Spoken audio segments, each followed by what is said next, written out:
Quiero darles a conocer un poco sobre las principales estructuras del sistema nervioso central. Antes de hablar del sistema nervioso central, me gustaría hablar un poco de qué es el sistema nervioso. Bueno, las funciones principales del sistema nervioso es transmitir las señales entre el cerebro al cuerpo. No solamente que el cerebro sea el único que transmite, sino también por parte de los sentidos, transmite el cuerpo hacia el cerebro y el cerebro genera una respuesta en consecuencia del estímulo que se acaba de percibir por parte del cuerpo o por parte de las extensiones del mismo. También incluye que la transmisión de señales no solamente van hacia el cuerpo, sino que también van hacia los órganos internos. El sistema nervioso se divide en dos. El primero es el sistema nervioso periférico, el cual está compuesto por todos los nervios de la médula espinal y estas pues a su vez se extienden alrededor de todas las partes del cuerpo. El segundo sistema nervioso que se encuentra es el sistema nervioso central. Este está compuesto por el encéfalo y la médula espinal. Este sistema, el sistema central, tiene varias peculiaridades o varias connotaciones que se deberían tener en cuenta. El primero es que los órganos que componen el sistema nervioso central son uno de los órganos más protegidos que hay a lo largo de todo el proceso. ¿Y de qué está protegido? Del exterior. ¿Por qué está protegido o con qué están protegidos estos órganos? Por tres membranas que se llaman las meninges. 2. Las células funcionales del sistema nervioso central se agrupan formando dos grupos diferentes. 1. La materia blanca y 2. La materia gris.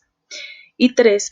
El medio por donde se transmite la información es por unos pequeños orificios situados en el encéfalo y en la médula espinal, que es donde se encuentra lo que es el líquido cefalorraquídeo.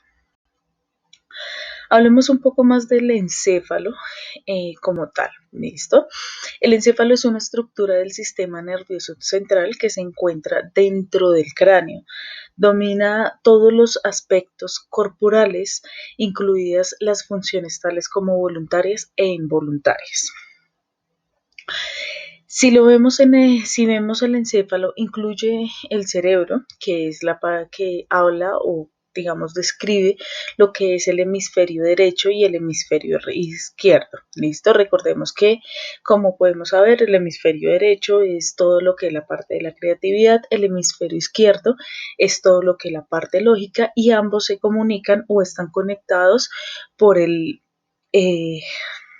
el cuerpo calloso, que es el que se encuentra en la mitad de los dos y es donde hace la conexión y la divulgación de la información a través de estos dos hemisferios. También se encuentra el cerebelo, que integra todos los procesos sensoriales y motores del cuerpo. Por último, también se encuentra el tálamo, que es uno de los órganos o en una de las funciones que se maneja o es de los más importantes en cuanto a la vía o en cuanto a la comunicación o la percepción que se puede hacer entre la comunicación del cerebro y la médula espinal. ¿Listo? Recordemos que el tálamo se encuentra en este costado, en la parte superior, en la parte del cuello. Y obviamente la médula espinal no solamente comunica la médula espinal y el cerebro, sino que también los nervios periféricos. Este se encuentra formado por materia gris y materia blanca. Es capaz de controlar y divisar o dividir o generar tareas como la respiración o el ritmo cardíaco.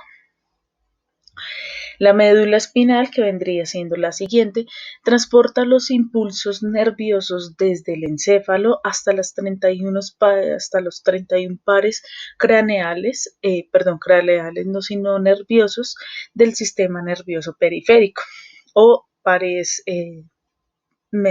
espinales. La corteza cerebral como este le indica, hace referencia al extracto exterior del cerebro. Está formada por finas películas o finas capas del tejido nervioso que envuelven la superficie del hemisferio, de los hemisferios del cerebro, cerebrales. La corteza cerebral genera la capacidad o tiene la capacidad de percibir aquello que no ocurre, que nos ocurre y que nos rodea. ¿Listo? Asimismo como la imaginación, el pensar, el tener la capacidad de juicio o de decisión y finalmente la capacidad de entender y producir el lenguaje. Esta corteza se encuentra estructurada de manera homogénea y está conformada por seis capas de células que son.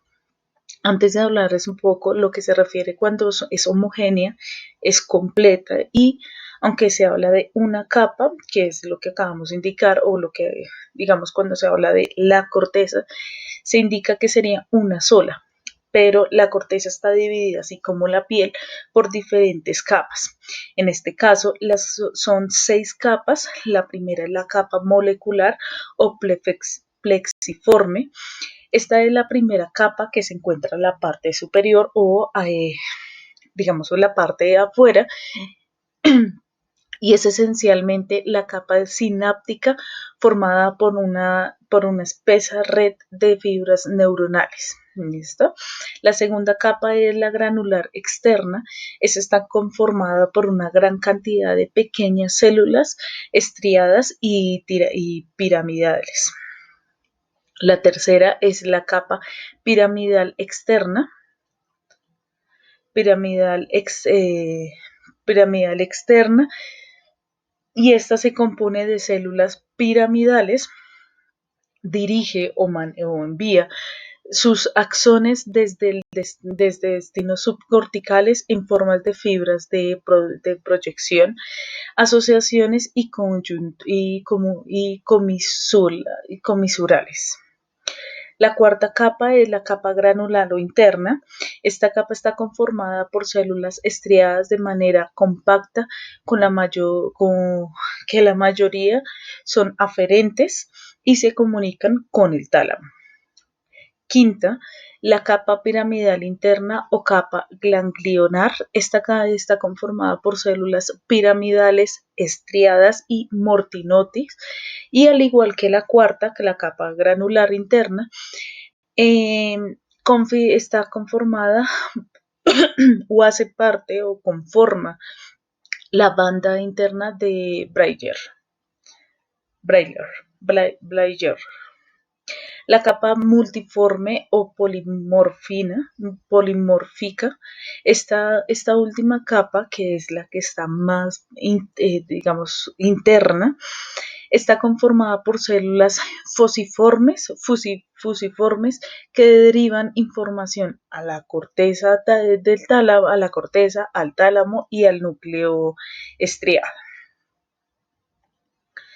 Por último, vamos a hablar lo que es el tálamo. El tálamo es un conjunto de sustancias, o está conformado por un conjunto de sustancia gris y que se encuentra ubicado en el centro del encéfalo y se divide en dos estructuras encefálicas y se encuentra ubicado debajo de la corteza cerebral. Esta estructura es una de las más importantes del cerebro y el cuerpo en general. ¿Por qué? Porque el tálamo interviene en los procesos mentales para la percepción y acción del ser humano, aun cuando uno no se dé cuenta o uno lo perciba. Desde el tálamo existe una serie de núcleos que en este caso serían tres.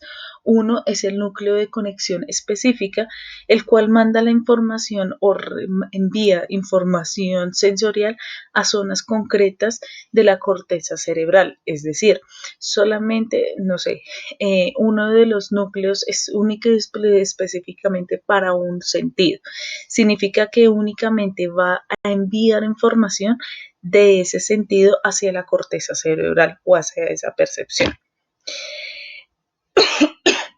El núcleo de conexión inesperada manda información a la corteza cerebral sin discriminar. Toda la información que recibe, toda la información empieza a enviarla sin discriminar el área o el lugar a donde va remitida. Por último, es el núcleo de asociación, comunica la corteza cerebral con las estructuras subcorticales. Muchísimas gracias, que pasen una feliz tarde.